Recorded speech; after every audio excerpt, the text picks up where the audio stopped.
And a glorious good afternoon to each and every one of you. As you can see, yet again, we're not in studio, but I did get a text from the owner who says that they are working on the camera. So I'm looking to be back in studio in the next week or two. But anyway, the information is still going to come to you. And I asked you guys, just check Facebook because I'm going to be on there um, more than once a week. Because as I see information that I believe is critical to you, I'm going to put it out there. Now, the first thing, I know you've seen this ad. Angela Alsobrooks has taken advantage of the homestead tax in D.C. Well, and she says that she didn't know. And from folks who have experienced the same problem, a family member in particular, that's entirely possible. Because the homestead exemption, of course, we know it's only for your primary residence. And keep in mind, these are properties in D.C. Okay, this person, my sister, happens to be a lifelong resident of D.C. who inherited my brother's house. And when she filed to pay the taxes, no, when she paid the taxes, excuse me, they told her that she did not owe because, or she didn't owe as much as she had paid because of the homestead tax. She told them, no, I conferred with my lawyer, and that is not my primary residence, so I'm not eligible for the homestead tax. They would beat her down. Yes, you are.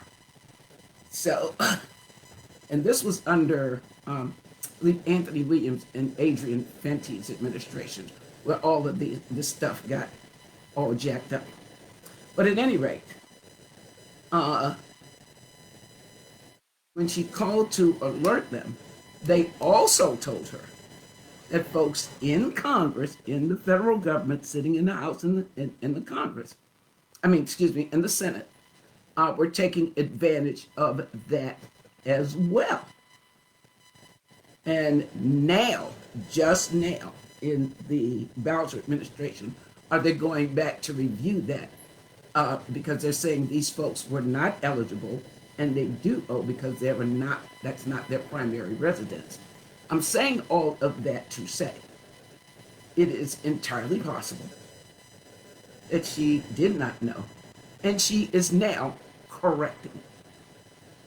So I'm gonna give her that. And as I told you before, I haven't been a fan of Alsobrooks because of what I've seen in Prince George's County.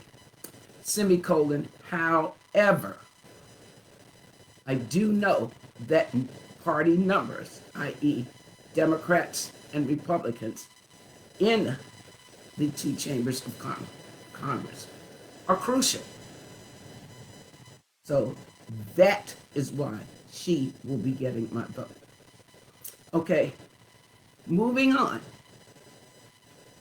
Because I think it's important that we take a look at Larry Hogan as well. And anytime Donald Trump endorses you, that's problematic for me. That tells me off the break, something in your milk ain't clean. So I went back to articles in Time magazine, and I also look at MarylandMatters.org. And I encourage you guys to type in your little questions that you may have and see where the internet takes you. For me, my trusted source is Newsweek, Time Magazine, those kinds of things. And if MarylandMatters.org shows me anything that I have read in there, then I'm gonna buy it. But one thing I do know, without having read those two pieces right now, is that Larry Hogan and Donald Trump have more in common, and we need to take a look take a step back and look at that. Because Larry Hogan's used his government position to increase private profits, just like Trump did. And I say that because he advanced a number of transportation properties that were near properties that his company owns, i.e., that equals financial benefit. I also remember when he gave up funds, funds back to the federal government. It gave a lot of $900 million in federal aid that Larry Hogan did not take, just like a number of the Republican governors through middle states and southern states. The federal government says, here, y'all need this help. And because they don't want to show that a Democrat in the highest office of the land is trying to help their state. And it'll and I would say trickle down, I hate that term, but anyway, trickle down to the people in the state. They don't want that. So they turn it back to the federal government. And then they will tell you that the federal government did not help them, which is not true. The biggest thing that I remember, and I had to go back and verify it, is that Hogan canceled while he was governor, the Red Line Metro, or the Red Line Metro, that was supposed to go all the way to Baltimore. Why he did that, I will never know. But these are things that folks are, and I've talked to folks that said, well, he was the governor twice, so he must be good. Okay, before I go into my next piece about Hogan, let me just show you. In 2014, when he was governor, first elected governor, there were 3,392,600 eligible active voters in the state of Maryland. This was in 2014. Keep in mind when he ran against Anthony Brown. Of that number, Hogan got 884,400. That's less than a million.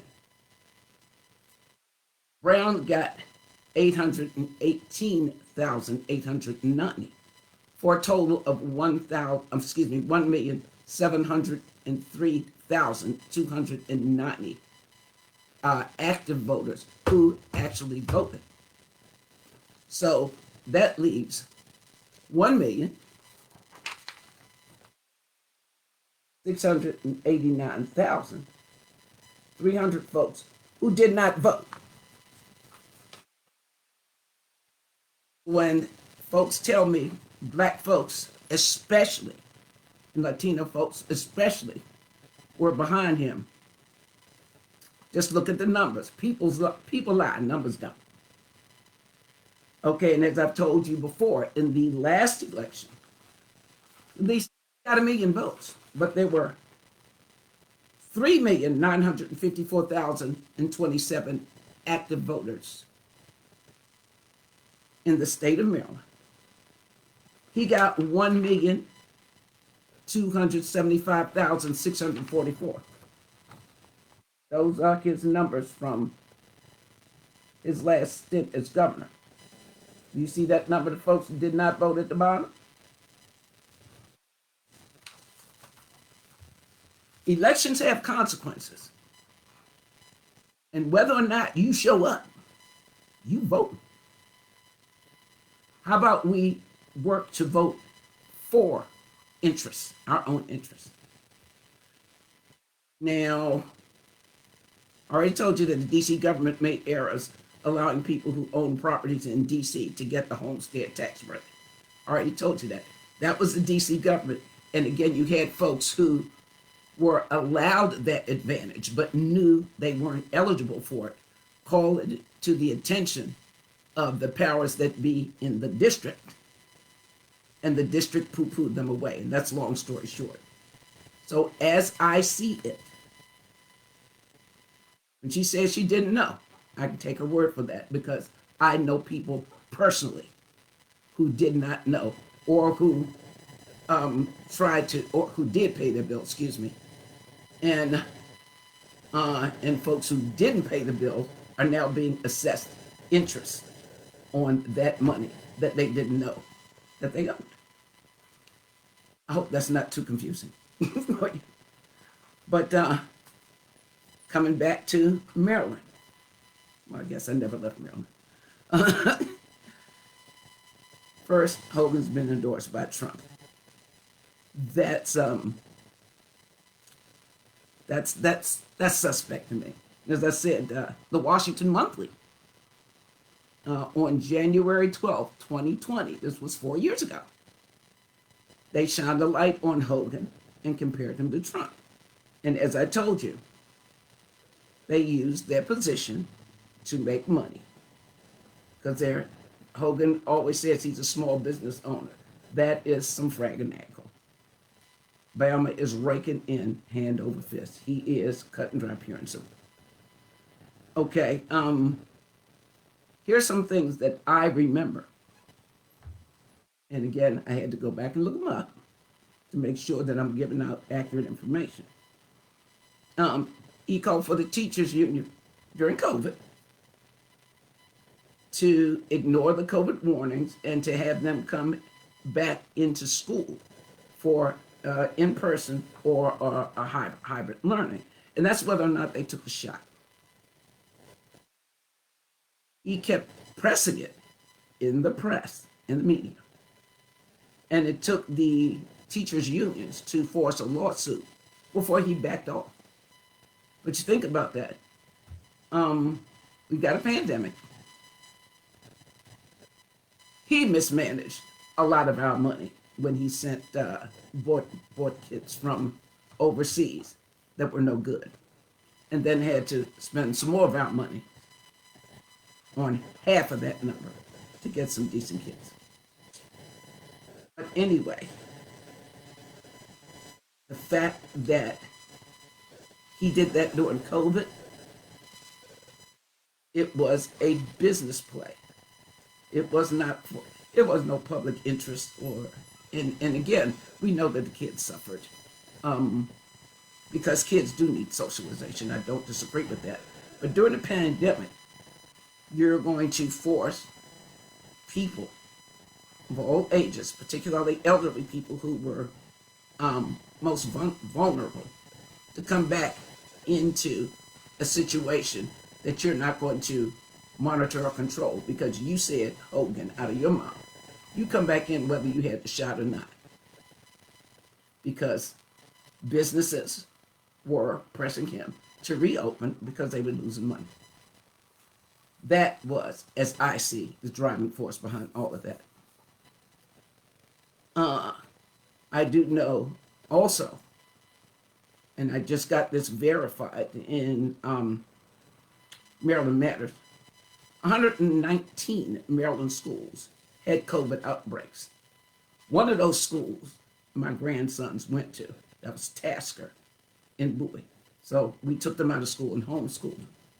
But amid all of that, you're going to have a governor who's being pressed by businesses. We losing money, so open it back up so we can get our workers back in. That's not somebody who's looking out for your best interest, folks. I also remember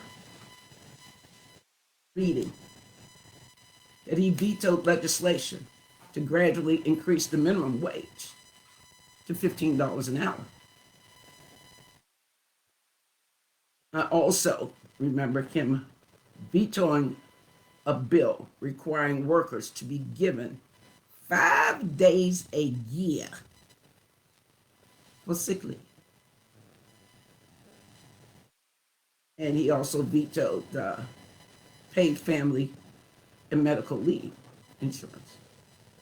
That's what Hogan vetoed.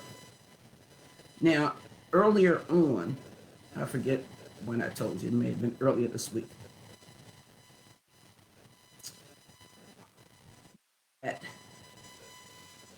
he will toe the line. He is saying everything, all of the right things. I'm going to do this. I'm going to do that. I'm going to do the other thing. Bama's a liar. That's why when he got on, when Maryland Futures, which by the way, guys, this stuff is public information. You can just type that in your search bar and find out, you know, what their story is. Maryland Futures is a single candidate super PAC put in place to get Hogan elected.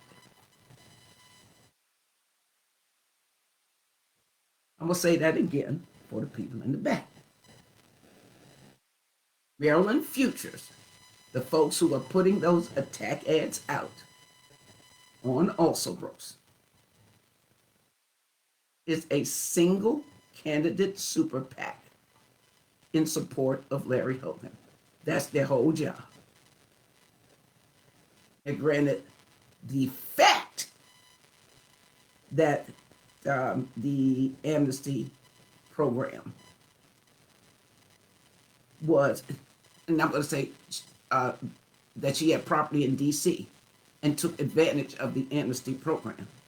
That is, whoever was doing her books took advantage of that. Because then they didn't know that they couldn't. Then the district government was allowing lots of folks to do it. So that's not on her. That is on the district government. But I will bet you $1 to a donut. Them Bammers that are putting them out, they know that. But they know you don't know that. And that's why I'm here, so I can bring a little light into your life. And as I shared with you the other day as well, Vindman was one of the folks who testified in Trump's impeachment hearing. And you see the Heritage Foundation, those folks who are back in Project 2025, who want to close the Department of Education, you know, get rid of all of the federal workers and bring in loyalists to the Republican Party, aka Trump. Well, y'all can look up Project 2025 and what it says. Y'all can look that up online. But in Virginia, they're telling you, don't trust them. And that's all they're telling you. But he got fired. He put himself out there. His family got threatened because he stepped up to say, this is what I saw. This is what I lived. This is where the president this is where the president is wrong. And I'm going to stand on that because I'm telling the truth. And you're going to tell folks, vote for the other guy. People, we got to pay attention. We got to get this one right. We have got to get this one right. Okay, that was my must tell you stuff today, because I've already told you where Hogan was on gun control, where he's trying to put carry concealed on the streets of Maryland, and 18 was old enough for you to be able to get a weapon and do that. I find it mind-boggling, and this is just as an aside, that I have to jump through hoops to carry a handgun, but I can go to a gun shop today and buy an assault rifle. I can do that. You can do that in the state of Maryland. That should not happen. But anyway, we already went over again on where Hogan stood on abortion and family leave. And in the, increasing the minimum wage. We all know that. Guys, please pay attention to what's going on and act accordingly. Please do not let the media, if you will, tell you what a wonderful guy Larry Hogan was, and that Marylanders,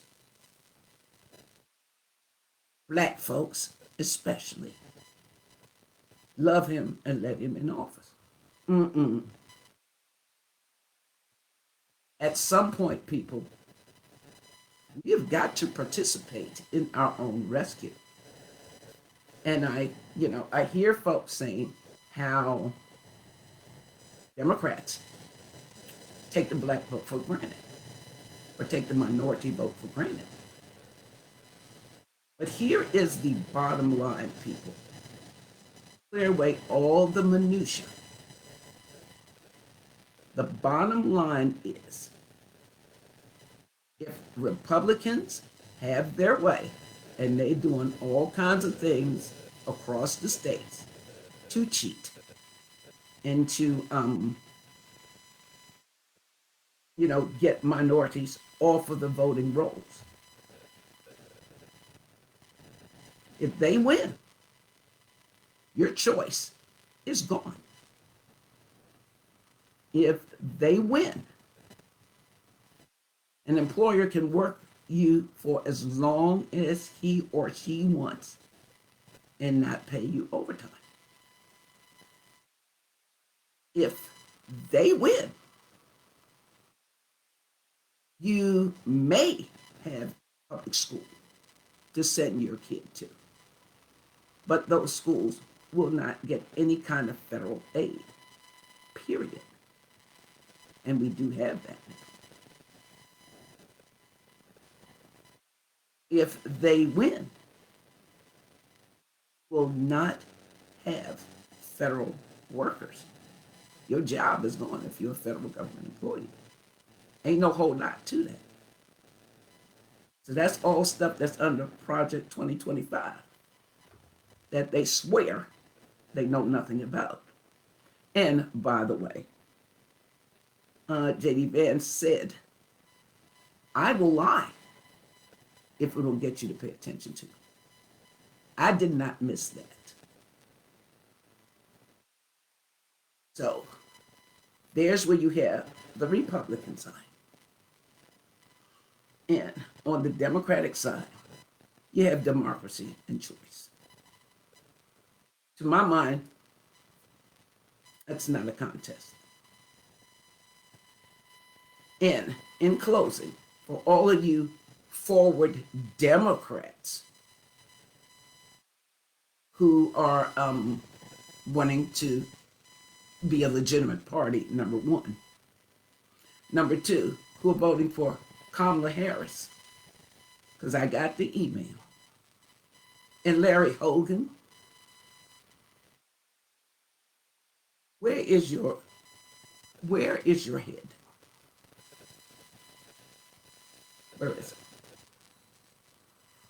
So prayerfully, you can share this information with folks. Have us, come around your kitchen table, chat it up. Look at the sources that I have directed you to. Or you can just listen to me. But I always like for folks to get their information firsthand. We cannot afford to have Hogan take this seat in Maryland, no more than we can afford Ted Cruz to win that seat in Texas. We've got to do everything that we can. Texas and Florida do a lot of redlining, voter purging, all that kind of stuff. And again, I would encourage you to make sure that you are on the rolls. I don't care what state you live in. Okay, I'm going to be back to you guys the next few days because we still have to pay attention to these House of Representative seats and these Senate seats all across the country. Because whoever they elect in Florida, in Texas, in California, wherever, is going to have an impact on you wherever you live. People say, well, how is that? Because that body of folks in the Senate and the body in the House of Representatives, are the folks who set the rules for the whole country. Now, again, as I told you the other day, if there's no rules set at the federal level, that's when the 10th Amendment kicks in. That's when the states can do what they want. That's why you hear all these Republicans always talk about states' rights. That's a dog whistle. Just like anytime you see a commercial that says, and the Patriots want you to do whatever it is they want you to do. Dog whistles. Republican Party. Y'all, we got to get smarter. We got people coming up behind us. We can't poo-poo their rights away because we want to be apathetic about anything. So, hope you learned a little bit of something. This is A21. Prayerfully back in studio in the next couple of weeks. But today,